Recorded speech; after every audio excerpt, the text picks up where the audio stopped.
Hey everyone, welcome back to the Indie Basketball Podcast. This is where indie rock meets the NBA's finest. And today on the podcast, I'm super lucky. I have a conversation with Ben Walsh of Tiger's Jaw. I'm super stoked to have him on. We're going to have a little conversation in the back half of this episode. So stick around for that. But first, I kind of want to mix things up. I want to talk about some new releases. I want to take this time in this early part of in this reformatting of the podcast. I want to talk about music more, and a little bit about NBA too. But I think this is a good time to just maybe give people some recommendations, maybe show some new music that I think you should know about, and that's what I'm going to do here. And starting with, it's 2026. We got some new stuff. We're wrapping up those Spotify Wraps and those year-end lists. I think it's time to focus on 2026 and see what we got. And there's been a couple of solid releases already. Starting with a band that this album I've been obsessed with. It's from a band from New Zealand called Fazed on a Pony. And they have a new album called Swan. This is their second album. And it's really good.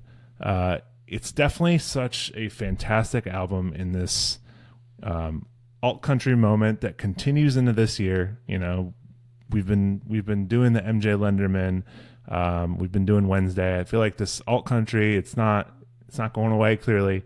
And that's great because I love it. And what I love about this album too is that it blends many of these different genres and it pulls these levers. Sometimes it sounds alt country, sometimes it's folky, sometimes it leans more into that emo side, like Pine Grove a little bit. And then sometimes it also, feels just like straight indie rock. I think it's great. Take a listen to this song. It's called Wrong Party. It's really what got me hooked.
So make sure you check out the album Swan. It's out now.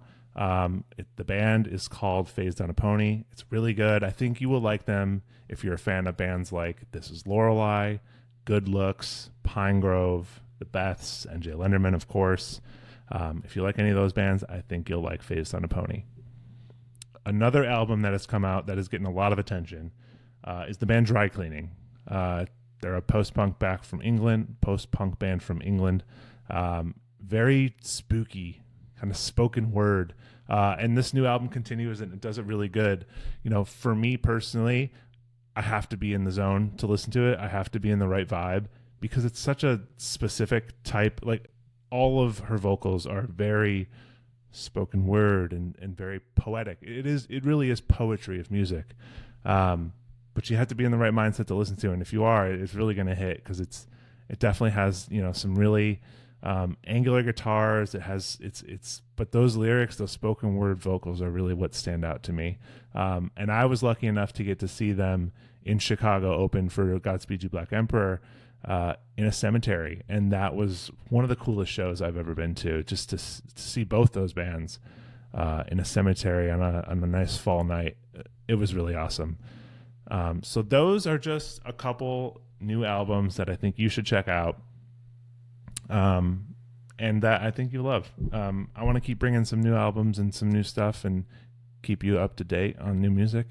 But now I will turn it over and let you guys enjoy my talk with Ben Walsh. Thanks so much for joining. Yeah, of course. Yeah, thanks for bearing with me. I know it didn't work out at the festival, and then I Yeah. know I owed you an email for a while, and I apologize. No, you're good. Busy times for sure. Yeah. Um, and with much reason, I know you guys have a new album coming out. But we talked about Best Friends Forever. I'd love to hear like your experience with that. What did you think of it? I thought it was great. I had a Yeah. blast. Um, on a technical nerd level, it was our first time flying with a lot of our own audio Hmm. equipment. So sometimes when you play a festival, every variable that there could possibly be is running rampant. Yeah. You're using borrowed gear. You might not have all the stuff that you're used to. So sort of those creature comforts of being in a band. We invested in some flight cases and brought our own stuff, Right. and I just felt really comfortable and had a great time playing. Because sometimes festivals, like you gotta put on a great set, Yeah. but you are thinking about all the things that might be going wrong on a technical end. So it was just great to not have to worry about any of that stuff. Um, the festival itself was very smoothly run. Yeah. We had a blast. The lineup was awesome.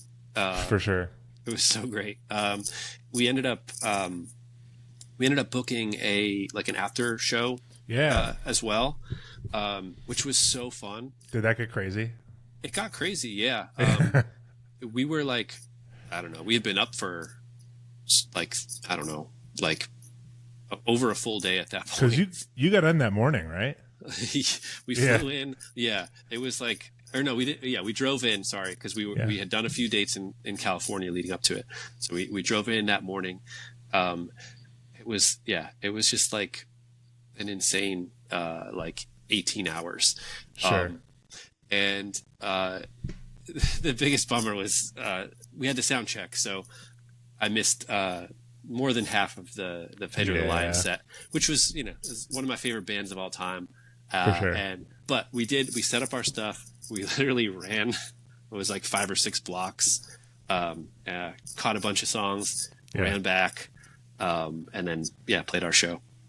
Yeah, awesome. I mean, it's always so tough because it's like you want to play those festivals because it like there's so many other bands that you love, but in reality, it's like I don't have time. Yeah, it's like you get to see bits and pieces of different Right. things, but ultimately you don't get to see everything that you want to. Is And is Go ahead. just that we weren't able to be there for Yeah. the other day as well. So Right. yeah. Is there a band that you think would be like that you would love to see at that festival that hasn't played it? Yes, I guess. Hasn't played. I'm not entirely sure who. I know some of the bands that played the first year, but there might be repeats. Um, um, I don't know. It's a tough one. I mean, there's like just such like emo giants, like Yeah, I feel like I would love Promise Ring, but I don't know if that's Yeah. ever going to happen. Promise Ring would be amazing. Yeah, like that would have been sick. Maybe I know they're not doing it this year, but that would be sweet if they got Promise Ring for I another know. year. I feel like it's got to happen eventually. Yeah, I would say so. Right.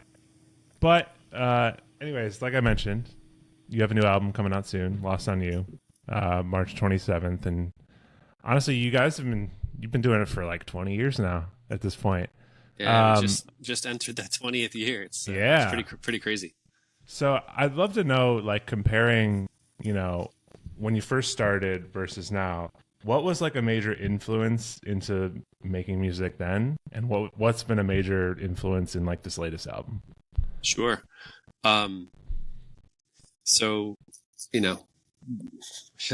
being that it's 20 years now, like we started the band. I had just turned 16.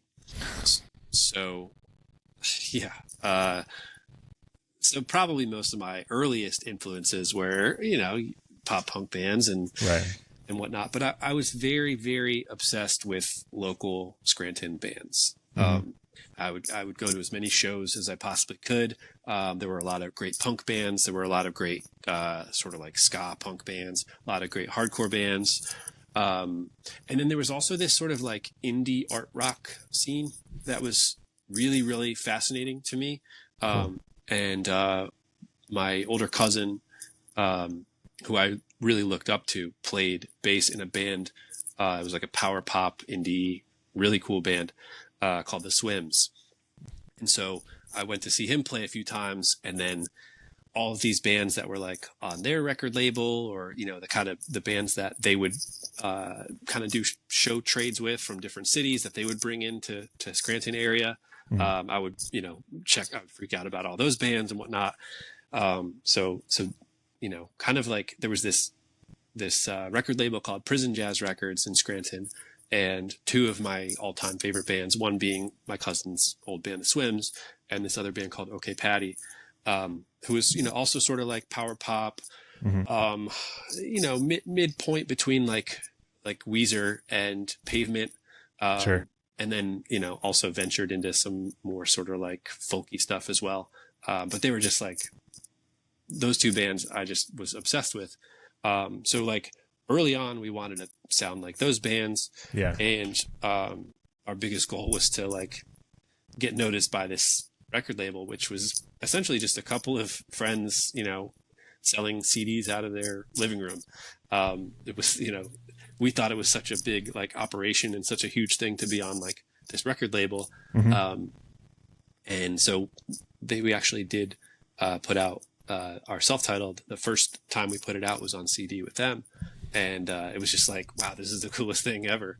You know, we're putting out this CD on the same label as these bands that we love so much. Yeah. So yeah, like those two bands, and just kind of the general Scranton music scene that we came up in was like the huge inspirational force behind what we wanted to do. Also, the band The Microphones was a huge influence as well.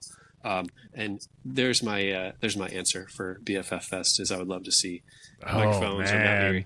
That'd be crazy. Though I don't know if a crowd that large could be quiet enough for the parts that it would need to be. Yeah, right. I wouldn't want to be like upset with everybody else around me, but that would be really, really great to see.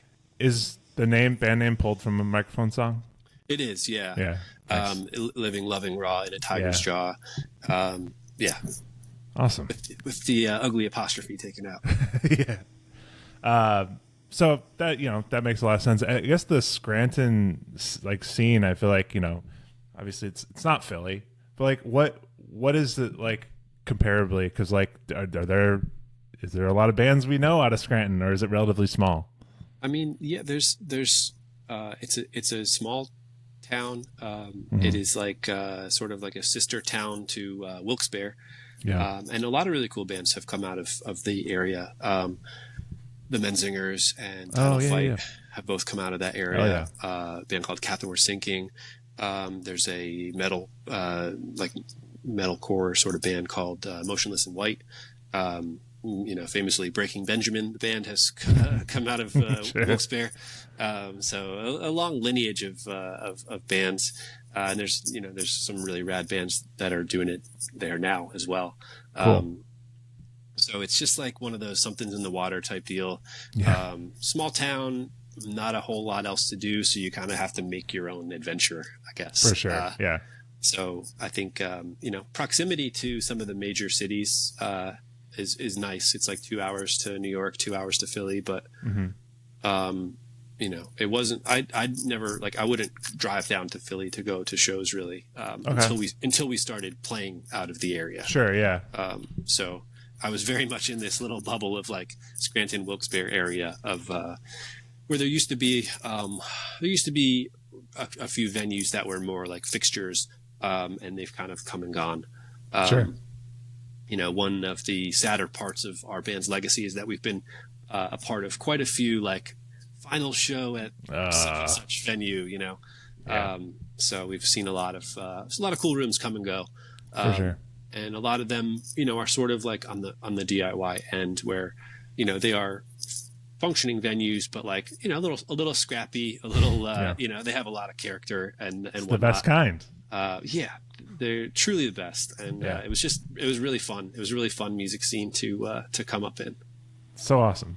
And then in I guess contrast, like, over the years, like your sound has evolved. There's, more production level involved. Like, what do you feel like now with this new album? What do you feel like you have pulled from, or is there any influence that you've had in recording this one? I mean, we've had 20 years of kind of just soaking in a little bit of everything. You know what I mean? Like I think this record for us is it covers the most ground sonically. Like there's a lot of ideas that maybe on other records, if those were early ideas, we might have passed up on them just because they might have felt a little bit left field for us or something, or whatever the basketball equivalent of left field, like of that phrase would be. Off the bench. We would have benched those ideas.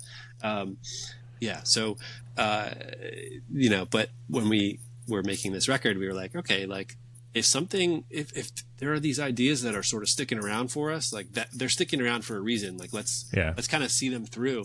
And so a couple of the songs, came from, unexpected places, kind of random jams that would happen at sound check, or kind of like when somebody would leave the room when we were demoing other stuff, and we would kind of just start noodling around on a different idea. So it was cool to kind of just let things happen in a cool way, and just chase ideas that we might not have been brave enough to chase in the past. For sure. Yeah. I've been listening to it a little bit, and it's like it's really interesting to hear. It's like it does feel like there's so much like production level and polish to it, but it still feels raw, and it still feels like echoes back to like some like kind of you can feel the layers of the years of how long you've been playing. So cool. Yeah, we wanted to kind of like lean into the best of both worlds. Like we tracked all the instruments initially. We live tracked everything together, and then we ended up keeping bass and drum, like rhythm section tracks. Cool. And we were going to reamp some of the guitars, but then it was just way more fun to just re-record them and tone search that way.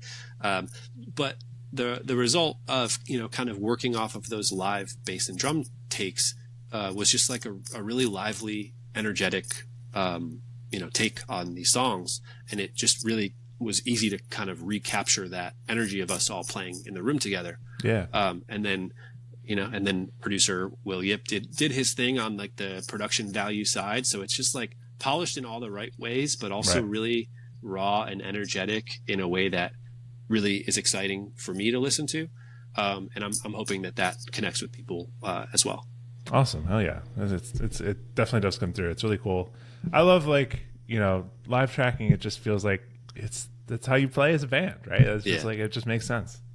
Yeah, it was cool to kind of borrow from a couple different schools of thought there. And another thing I've been curious about. So like, have you noticed the like kind of surge in people, like because your older music has come through on TikTok as like trending songs? Have you found like new audiences like coming in droves because of that? I mean, we're about to do, our kind of our largest headlining tour in quite a while, so hopefully we'll see some of those droves. But yeah, I think like, when you're doing this for such a long time, like still seeing young folks come into the shows and being really excited, and people will like bring their kids to shows, which is so cool. And people will tell us, oh, this is my first concert ever. And I'm like, man, that's the coolest, like to be someone's first concert ever. It's like, it's so cool. It's a story forever. Like it's crazy. Yeah, exactly. And it's, at least music minded folks ask that question, fairly frequently to other people. So it is a cool thing. And it's cool to see, songs that we made a long time ago continue to resonate with people. And then newer stuff continue to resonate with people. Yeah. It's interesting to kind of see what someone's entry point to our music is. For sure. And I guess diving in further into that, have you seen the waves of like sports highlights using your clips? You know, I can't think of. I know there was a couple of college sporting events that had used our songs here and there, but I would love for more of that to happen. I think that's really cool. There's a whole at least it's maybe died down a little bit, but there was a whole trend of people. It's very much in line with what I'm all about, but it's like putting like NBA highlights and like putting indie rock emo music over it. And oh hell yeah. Your some of your songs definitely made some waves in a lot of highlight reels for a good stretch. Hell yeah, I love that.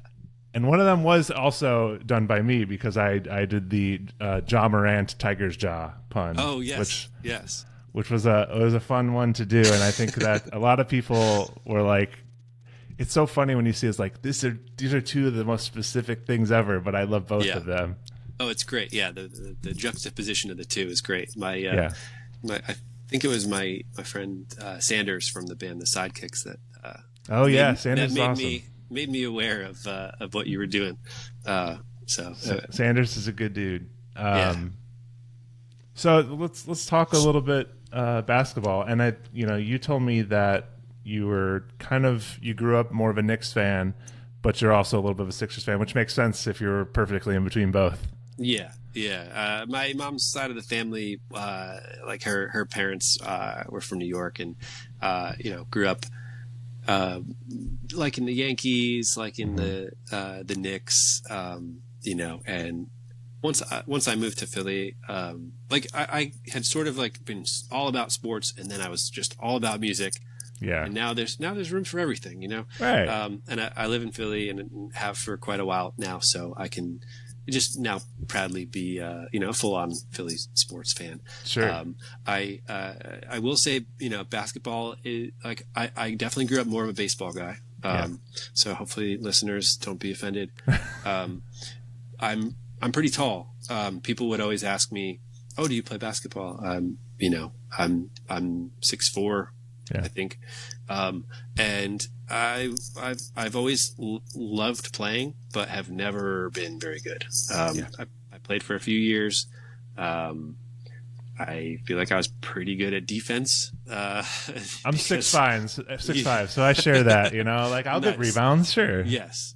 I can get in there, get some rebounds, but at a certain point, 6'4" is not good enough for. It's not. It's a point guard in the NBA these days. Exactly. So yeah, that was like these days. I do like the Sixers. I think it's been an interesting time. With just the process going on. But I mean, lately I've been checking in a little bit, and it's been really cool to see Embiid kind of regaining some of his his prior spark, which is health. And his health. I think he's been treated really unfairly. By the media, by fans. Like it's as if they think the guy doesn't want to be out there playing. It's crazy. And then when he's out there, he's like one of the best players. Like a healthy Embiid, a full career of a healthy Embiid is just like the stats would be unbelievable. Totally. There's a lot of people who like complain about, injury prone players who are like not playing a lot, but it's like, it's ultimately not up to them. Like they're owners protecting their quote unquote asset, and which is a messed up way to describe it. But that's what it comes down to. And that's why the only person who has the decision in that is probably LeBron James. And he can say, I'm going to play every other game because I'm 41 years old. Exactly. Growing up, I mean, were you more of a Knicks fan growing up, and like, did you have like a favorite player? I really loved Allen Houston and Latrell Sprewell. Totally. That whole Charlie Ward as the point guard. It was like the tail end of the Patrick Ewing years. Right. I think they had Larry past power forward, Larry Johnson. Pre-Melo, Yeah. So that was my team when I was kind of like, I don't know, I think I was in 5th, 6th, 7th grade. Sure. When I was really loving it. Marcus Camby off the bench. So that was a fun team to watch.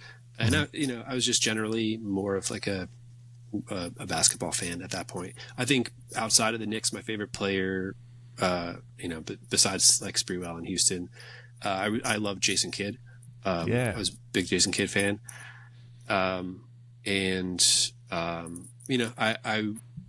liked watching basketball, but there were a couple of basketball video games that I spent a good amount of time playing. Which ones? So I had NBA Courtside. Oh, okay, nice. Kobe on the front. Sure. And I mean, this phenomenon I think has probably been discussed quite a bit, but like just kids everywhere all over the country, kind of like liking the Hornets for some reason. Yeah. Maybe because of the jacket, the color. I think so. But I used to play as the Hornets quite a bit in that game. I was a big fan of Muggsy Bogues. Oh yeah. So I really liked that game. And then a little bit later, it was called like Live NBA on NBC. Yeah. It was basically like NBA Jam, but like kind of modernized for the Nintendo 64, which is for sure an archaic piece of equipment. But but it was 2-on-2.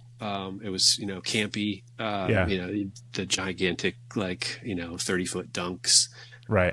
You could do power ups like three shots in a row and the rim's on fire. There was another game like that around that time called, I think, NBA Hang Time. Yeah. I really like that one because it was very NBA Jam, but you could, for some reason, you can make your player like an alien or like an old lady. This game had some of that. You could change things, but I never knew them, so I would just pound buttons. Like it was like during the loading screen, you would just pound buttons to put in like a code, and then it would give you like a gigantic head for the whole game or whatever. Yeah. But I never actually knew them, so I would just kind of randomly do it, and occasionally I would be like something else or have a large head or some sort of power up. It was the same thing with NBA Jam, where like you enter a code, it's like you could play as Will Smith. Right. Exactly. Cool. Yeah, some of those games were pretty classic. I mean, definitely NBA Jam for me. And then there was like it was like the precursor to 2K, where it was like ESPN basketball with Ben Wallace on the cover. I think it was like 2005. Nice. And I remember that one. Just was obsessed with that one. But yeah, that Allen Houston, like that team was definitely. I feel like that was definitely the starter jacket era. It was like the tail end of the starter jacket era, and you can't beat those logos. I know, man. Those team logos and the bright colors, and it was just like it was a fun time visually.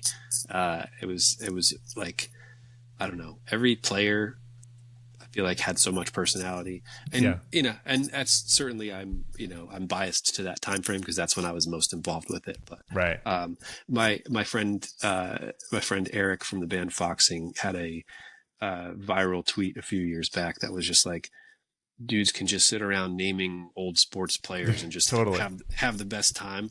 And I feel like, when I talk about basketball from that era, I'm just like, that tweet is who I am. Absolutely. Yeah. We actually, we have a Discord for indie basketball, and we just made a channel. It's just naming dudes. And it's just random people just typing in obscure players. That's great. We love it. I don't know. That's beautiful. When's the last time you played basketball? It's definitely been a minute. I'm trying to think. The last time that I really played like a full-on game, coincidentally, was when we were on tour with the Sidekicks in 2018. Sure. And we found like a YMCA that was near the venue. We had all gone there, gotten into town pretty early, and challenged each other to a game, and they ran circles around us. I know Sanders is down. Yeah, those guys know how to play. And we put up a good fight, but they were just they were really, really great. Yeah, Sanders seems like he'll boss you around in the paint a little bit. Yeah, oh yeah. I was like, whoa, he's really like You know, he's playing aggressively. We do half court sessions, which is like tiny desk on basketball courts, and Nice. we did one with Kaylee Featherstone from Great. St. Seneca, and she's with Matt, and she on her performance, he's in the background just shooting hoops. That's perfect. That's great. Probably made every shot. Yeah, he's solid. So you said are you not really following as much these days? You're just kind of checking in here and there. Yeah, I mean, I have a toddler these days, and That'll do it. Yeah, I pick and choose, when I need to sleep and when I can watch things. So I think with basketball, I've sort of just kind of come in and out. There were a few years, recently where the Sixers had like pretty, they were looking pretty good for the playoffs, and then, I would kind of ramp up my viewership like a fair weather fan. There's nothing wrong with that. When things would ramp up, but the thing about Philly too is like you kind of feel the energy of whatever the sports teams are doing, and it's really easy and fun to kind of get swept up in it. For sure. So I watch basically every Eagles game and basically every Phillies game. Yeah. But yeah, basketball I'm not always tuned into, but for no good reason really. It's just that I just haven't really been super tuned in, and I haven't really had the ability to put more on my plate of watching stuff lately, I guess. But I mean, to be locked in on all the major sports is like really difficult to do. It's a lot of time. It's a big commitment. Yeah, it is. And yeah, no, I totally get what you're saying. Like, people hear me complain about the Bulls all the time on here, but it's like, I'm not gonna watch every Bulls game. I just can't. But like when they're good, I'm gonna watch it, and like that doesn't make me a fair weather fan. I don't think. I stay in tune. I'm just not gonna put myself through the stress. That's fair. Yeah. Cool. So the other thing I like to do is like a little game, I guess, and it's called Build a Band, and I'd love to hear you try and make a band entirely out of NBA players. Okay. Yeah. This is good. All right. I'm gonna start with my front man. I have an interesting lane, I think, that I'm gonna take here. Okay, cool. All right, my front man is Vlade Divac. Love it. A large presence in the front, and in sort of a Peter Steele typo negative way, he's also playing bass. Sure. So we got Divac on bass and vocals.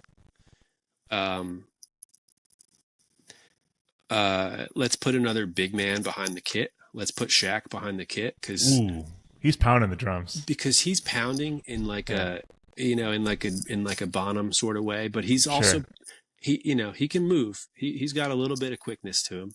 That's I instantly got a visual of the like the cartoon drummer from the Gorillaz. Because he plays the drums and he's like so huge on the tiny kit. That's what I imagine. Yeah. Shaq, it wouldn't be a proportional kit. It would be a normal size kit.